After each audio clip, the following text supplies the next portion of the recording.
mise en Ukraine au lendemain des recommandations émises par plusieurs pays, dont le Maroc, à leurs ressortissants pour quitter le pays. Une liaison directe a été mise en place. Plusieurs vols spéciaux en provenance de Kiev sont prévus ces 48 heures.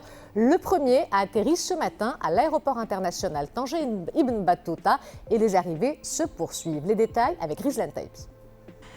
Cet appareil est arrivé directement à titre exceptionnel de Kiev. À bord de cet avion qui s'est posé à 9h30 sur le tarmac de l'aéroport de Tanger, 99 étudiants marocains. L'initiative du Maroc de demander à ses ressortissants de quitter l'Ukraine était judicieuse et louable. C'était pour nous protéger et ne pas nous exposer au danger d'une guerre. Le vol direct s'est bien passé. Je suis impatient de retrouver ma famille qui a commencé à s'inquiéter. Certains de ces étudiants ont pris un grand risque de rentrer au Maroc. Leurs universités leur avaient notifié qu'ils mettent leur cursus en péril s'ils s'absentent. D'autres établissements ont été plus conciliants. En ce qui me concerne, je peux étudier à distance. Le retour au Maroc ne compromet pas du tout mes études. Certains établissements nous ont dit d'assumer notre responsabilité si nous quittons le pays, car nous risquons d'être renvoyés.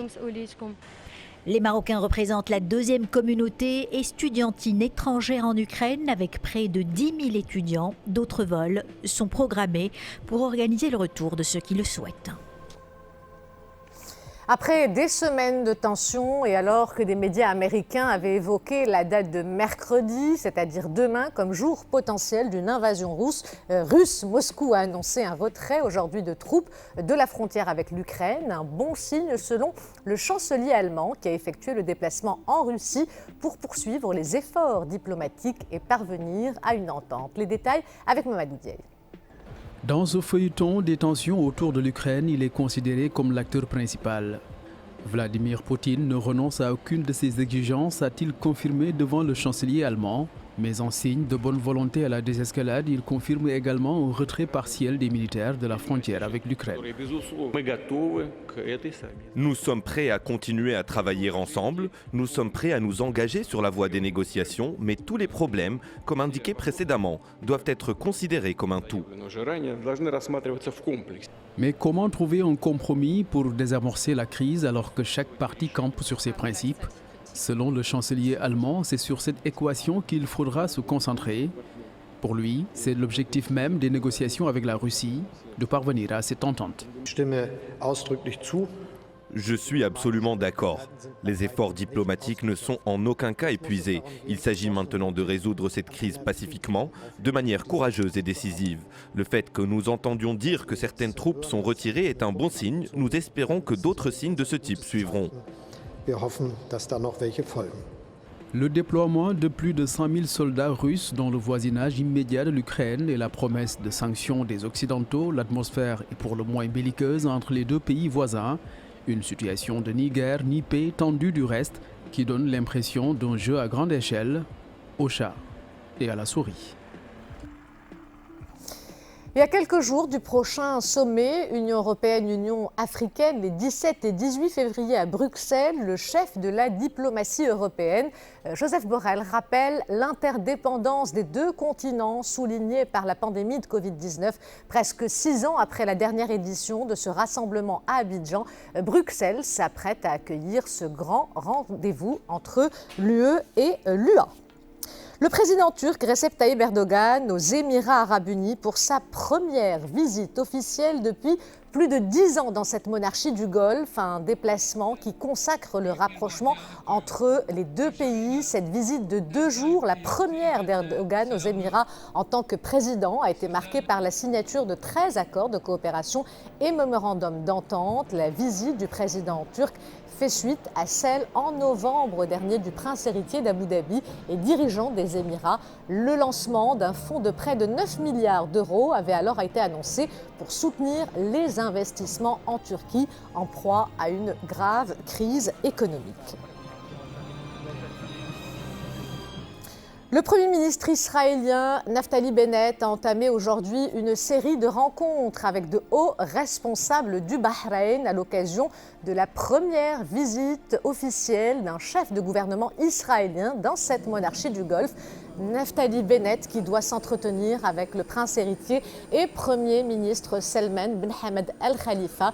Puis Sa Majesté Hamad bin Issa Al Khalifa a été accueilli hier soir par le chef de la diplomatie bahreïnie à l'aéroport de Manama. Le Maroc, partenaire avancé du Parlement d'Amérique centrale, c'est le nouveau statut du Royaume auprès du Parlacen en reconnaissance du rôle de premier plan joué par le Royaume dans le raffermissement de la coopération Sud-Sud. L'annonce a été faite à Guatemala City par Daniel Ortega Reyes, président de l'institution législative qui accueillait une délégation marocaine conduite par Naima Miara, président de la Chambre des conseillers. Nous ouvrons la page Covid de ce journal et tout comme la Suède qui a levé beaucoup de ses restrictions face au Covid-19, son voisin danois est au centre de l'attention. Depuis le début du mois, le royaume scandinave a retrouvé la vie d'avant, fini les masques, jauges et passes sanitaires. Le contrôle du virus est abandonné. Il est toujours recommandé de s'isoler 4 jours en cas de test positif, mais aucune quarantaine n'est exigée pour les cas contacts. Depuis cette décision, les commentaires affluent en tous sens au fur et à mesure que les cas repartent à la hausse et que le nombre de morts continue de monter dans le pays. Au Maroc, c'est un bilan bimensuel de la situation épidémiologique rassurant qui a été présenté aujourd'hui par le ministère de la Santé. Tous les indicateurs affichent une baisse et Omicron représente la totalité des cas. Les détails avec Oussama Al-Bkhali. Le Maroc passe au niveau de vigilance épidémiologique orange ce mardi, selon la déclaration du ministère de la Santé. Dans son bilan bimensuel, le coordonnateur du Centre national des opérations d'urgence publique, Mohamed Marabt, a en effet annoncé une baisse de 50% du taux de contamination variant Omicron au niveau national. Le nombre de nouveaux cas admis en réanimation ou en soins intensifs a baissé pour la seconde semaine d'affilée, pour atteindre la semaine dernière 438 nouveaux cas, soit un recul de 29%. Ce recul s'illustre au terme de chaque indicateur épidémiologique. Le taux de positivité des tests de dépistage est passé de 17,9 à 7%, soit le plus faible depuis 6 semaines. Le nombre de personnes décédées des suites du Covid a également baissé de 18,6%. Il apparaît que le Maroc a dépassé les 3 grands pics du variant Omicron, celui des nouveaux cas, des cas critiques ainsi que celui des décès. L'entrée dans une phase faible de circulation du virus est imminente.